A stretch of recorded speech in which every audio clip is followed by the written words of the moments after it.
છું હિરણ રાજગુરુ અને આજે આપણે જોવાનું છે બીકોમ સેમ 5નું એકાઉન્ટિંગ 5 એમાં આપણે યુનિટ નંબર 3 જોઈ રહ્યા છીએ બાંહેધરી કમિશનના હિસાબો બરાબર છે। તો આજે આપણે એમાં ઓક્ટોબર 2024માં પૂછાયેલો દાખલો જોવાનો છે। શું કહેવા માગે છે તો કે દિશા કંપની લિમિટેડે ₹10નો તેવા 4,50,000 ઇક્વિટી શેર બહાર પાડ્યા હતા અને તે અંગે બાંહેધરી દલાલોએ નીચે પ્રમાણે બાંહેધરી આપેલી છે। રામ 2,70,000 શેર, શ્યામ 1,12,500 શેર અને ઘનશ્યામ 67,500 શેર અને મેં ટોટલ કરી નાખ્યું છે 4,50,000 શેર। આ ઉપરાંત ત્રણેય બાંહેધરી દલાલોએ નીચે પ્રમાણે નિશ્ચિત બાંહેધરી પણ આપેલી છે। રામ 36,000, શ્યામ 13,500 શેર અને ઘનશ્યામ 45,000 શેર 94,500।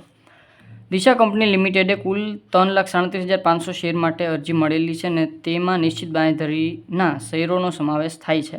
તે પૈકી નિશાનીવાળી અરજીઓ નીચે પ્રમાણે છે બરાબર છે। આપણને ટોટલ શેર અરજીઓ કીધી છે બરાબર છે અને એમાં નિશ્ચિત બાંહેધરીનો સમાવેશ થાય છે અને તે પૈકી નિશાનીવાળી અરજીઓ નીચે પ્રમાણે છે એટલે કે નિશાનીવાળી અરજીઓ પણ આપણને આપી દીધી છે।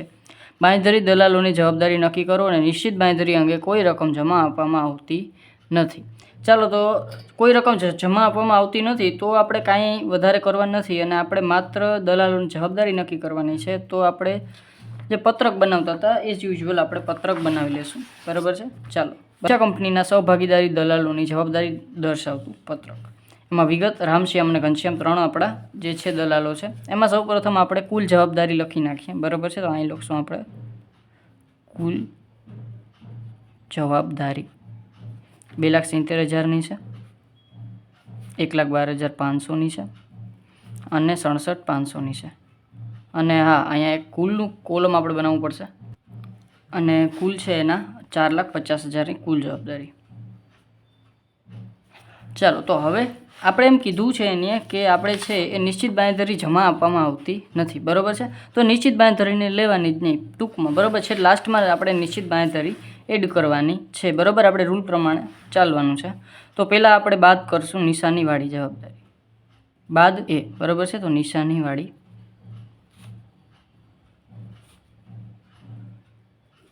બરાબર છે। ચાલો તો હવે જો આપણે જ્યારે નિશાનીવાળી અરજી લઈને તો અહીંયા આપણને નિશાનીવાળી અરજી આપી છે જો કે એને એમ કીધું છે કે કુલ અરજી આપણને 3,37,500 મળી છે અને તેમાં નિશ્ચિત બાંહેધરીના શેરોનો સમાવેશ થાય છે કેમાં તો કે 3,37,500માં અને તે પૈકી નિશાનીવાળી અરજી નીચે પ્રમાણે છે એટલે નિશાનીવાળી અરજી આપણને આ લખથી આપી છે 45,000, 90,000 અને 22,500। તો અહીંયા આપણે નિશાનીવાળી અરજી પહેલાં લઈ લેશું બાદ કરશું 45,000, 90,000 અને 22,500 ટોટલ કરેલો જ છે મેં 1,57,500 બરાબર। માઇનસ કરી બહાર મૂકી દઈ બરાબર છે અને એ આવશે આપણી બાકી જવાબદારી 2,70,000માંથી આપણે 45,000 માઇનસ કરીએ તો એ આવશે 2,25,000।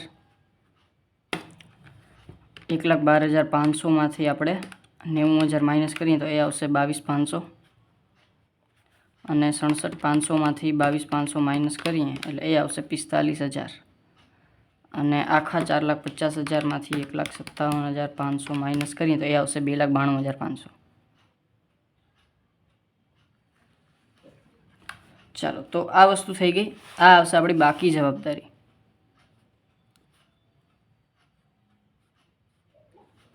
હવે બાકી જવાબદારી આવી ગઈ તો હવે આપણે શું કરવાનું છે તો હવે આપણે આમાંથી નિશાનીવાળી અરજી બાદ કરી નાખીએ। હવે આપણે નિશાની વગરની અરજી બાદ કરવાની છે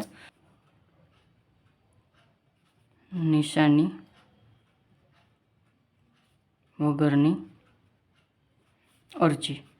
તો એ અરજી આપણે કઈ રીતે મળશે તો કે અહીંયા આપણને એમ કીધું છે કે હવે જુઓ અહીંયા નિશાનીવાળી અરજી કીધી છે એટલે આ જેટલી આપણને અરજી આપી છે ને આ બધી અરજી છે એ આપણને નિશાનીવાળી અરજી કીધી છે બરાબર। તો આપણે નિશાનીવાળી અરજી નહીં પણ આપણે નિશાની વગરની અરજી જોઈ છે એટલે ટોટલ અરજીમાંથી આપણે આ નિશાનીવાળી અરજી છે એ માઇનસ કરી નાખશું। તો અહીંયા આપણે લખશું કુલ અરજી માઇનસ નિશાનીવાળી અરજી બરાબર નિશાની વગરની અરજી બરાબર। આ ગણતરી તમે અહીંયા પણ કરી શકો બરાબર છે પણ આપણે અહીં નથી અહીં કરીએ છીએ બરાબર છે। કુલ અરજી છે આપણી પાસે 3,37,500 એમાંથી નિશાનીવાળી અરજી આપણે આપી છે 1,57,500 માઇનસ કરી નાખીએ 3,37,500 માઇનસ 1,57,500 એટલે 1,80,000 આવશે. એ આવશે આપણી નિશાની વગરની અરજી. હવે એ નિશાની વગરની અરજીને આપણે આમાંથી બાદ કરી નાખીએ. બરાબર છે. તો 1,80,000 અને ડિસ્ટ્રીબ્યુટ એને કેનામાં કરવાની છે તો કે એના જવાબદારીના પ્રમાણમાં. આપણને બીજી કયું પ્રમાણ છે એ આપેલું નથી એટલે આપણે એને જવાબદારીના પ્રમાણમાં છે એ ડિસ્ટ્રીબ્યુટ કરી નાખીએ. તો અહીંયા આપણે જવાબદારીનું પ્રમાણ ફાઇન્ડ આઉટ કરવું પડશે. તો અહીં લખીએ જવાબદારીનું પ્રમાણ કેટલું થશે તો કે 2,70,000 1,12,500 અને 67,500. આને આપણે ડિવાઈડ કરતા જઈએ. બરાબર છે. 500 પહેલાં તો 0 0 2 2 છે એ કટ કરી નાખીએ બધીમાં. બરાબર છે.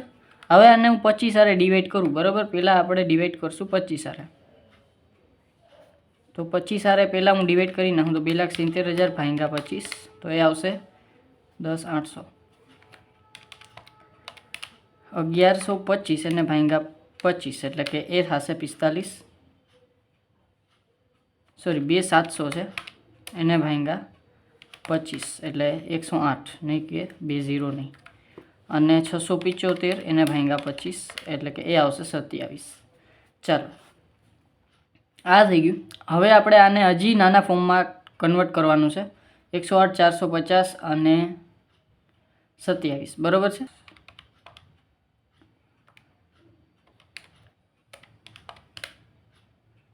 આ 450 નહીં પણ ખાલી 0. ચાલો તો 45 અને 27 108 બરાબર છે આવી ગયા આપણી પાસે. હવે આને આપણે તો 9 વારે અથવા તો 3 વારે પહેલાં આપણે મોટો છે 9 એટલે 9 વારે ડિવાઈડ કરી જઈએ. 108 ડિવાઈડ બાય 9 તો એ આવશે 12. 45 ભાગ્યા 9 એટલે એ આવશે 5 અને 27 ભાગ્યા 9 એટલે કે 3.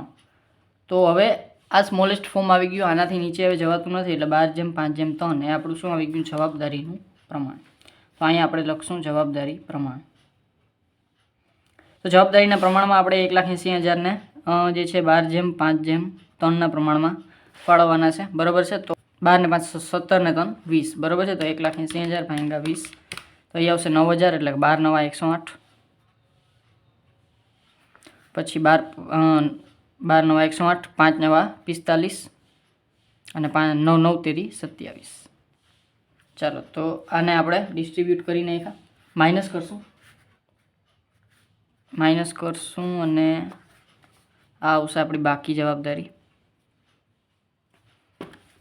2,25,000 માઇનસ 1,08,000 એ આવશે 1,70,000. 22,500 માઇનસ 45,000 એટલે એ આવશે 22,500 પણ એ માઇનસ આવશે મીન્સ કે આ છે એનો વધારો થશે. બરાબર.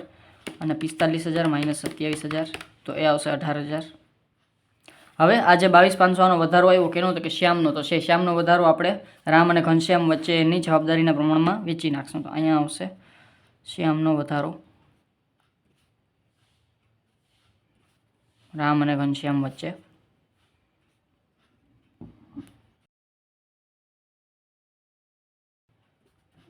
કેટલામાં તો કે અહીંયા આપણે છે 12/5/3નું પ્રમાણ છે. તો 12 અને 3ના પ્રમાણમાં એટલે કે 12/3ના પ્રમાણમાં વહેંચતા.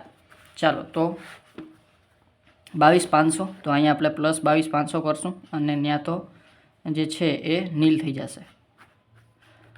અહીંયા આપણે 22,500 ને 12 એ તો 3ના પ્રમાણમાં એટલે 22,500 એને ભાગ્યા 12 ને 3 15 એટલે કે ભાગ્યા 15 એ આવશે 1,500. 15 ગુણ્યા 12 તો પહેલાં તો 15 તેરી 45 એટલે કે 4,500. બરાબર છે. અને અહીંયા આવશે ગુણ્યા 12 એટલે એ આવશે 18,000. તો માઇનસ કરી નાખશું 1,70,000 માઇનસ 18,000 તો એ આવી જશે 99,000 અને 18,000માંથી 4,500 તો એ આવશે 13,500. બરાબર છે. અને અહીંયા ટોટલના ટેબલમાં આપણે છે એ નિશાની વગરની અરજીઓ કેટલી હતી તો કે 1,08,000 45 અને 27 1,80,000 એમાંથી આપણે માઇનસ કર્યા 1,12,500 અને એવા ને એવા અહીંયા 1,12,500 આવી જશે. આ આવી ગયું. હવે આપણે છે એ આ જે બાકી એવી નિશ્ચિત બાંહેધરી માત્ર એડ કરી દેવાની છે. તો અહીંયા આપણે પ્લસ ઉમેરશું નિશ્ચિત બાંહેધરી, બરાબર, આપણા રૂલ પ્રમાણે, બરાબર. તો આ આપણી બાકી જવાબદારી આવશે. અને નિશ્ચિત બાંહેધરી ક્યાંય આપણને જે છે એને કીધું છે કે ભાઈ ક્યાંય આપણને જમા આપવામાં આવતી નથી એટલે આપણે ક્યાંય માઇનસ કરી નથી. અને લાસ્ટમાં આપણે નિશ્ચિત બાંહેધરી એડ કરવાની છે. તો અહીંયા આપણે નિશ્ચિત બાંહેધરી આપી છે 36,000, 13,500 અને 45,000. ટોટલની વાત કરી લઈએ 94,500.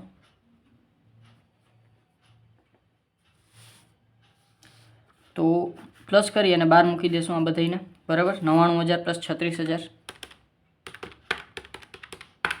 એ આવશે 1,35,000. પછી આ આવશે 13,500 એવા ને એવા, બરાબર. અને આ છે પ્લસ 45,000 એટલે એ આવશે 58,500. બધાને પ્લસ કરી અને 12 મૂકી દઈએ અથવા તો 1,12,500 પ્લસ 94,500 કરી નાખીએ તો એ આવશે 2,07,000, બરાબર. તો આ આવી ગઈ આપણી જે જવાબદારી આપણી કુલ છે, બરાબર. કુલ જે આપણા ભાગીદારો છે અથવા તો દલાલો છે એની જવાબદારી, તો કુલ જવાબદારી, બરાબર છે. તો આ હતો નાનકડો કેવો માત્ર આપણે જવાબદારી નક્કી કરવાની હતી, બરાબર છે. આ પ્રકારના સમ આપણે ગણેલા પણ છે, બરાબર. જ્યારે જવાબદારી આપણે નિશ્ચિત બાંહેધરી જમા આપવામાં આવે ત્યારે, જ્યારે ના આપવામાં આવે ત્યારે, બરાબર છે. બધી વસ્તુ આપણે કરેલી જ છે, બરાબર છે. એકદમ ઇઝી સમ હતો, બરાબર છે. છતાં કાંઈ ડાઉટ રહી જાય તો મને કોમેન્ટ બોક્સમાં પૂછી લેજો. અને જો વિડીયો ગમ્યો હોય તો લાઇક, શેર, સબસ્ક્રાઈબ તમને ખબર છે જરૂરથી કરી નાખજો. Thank you.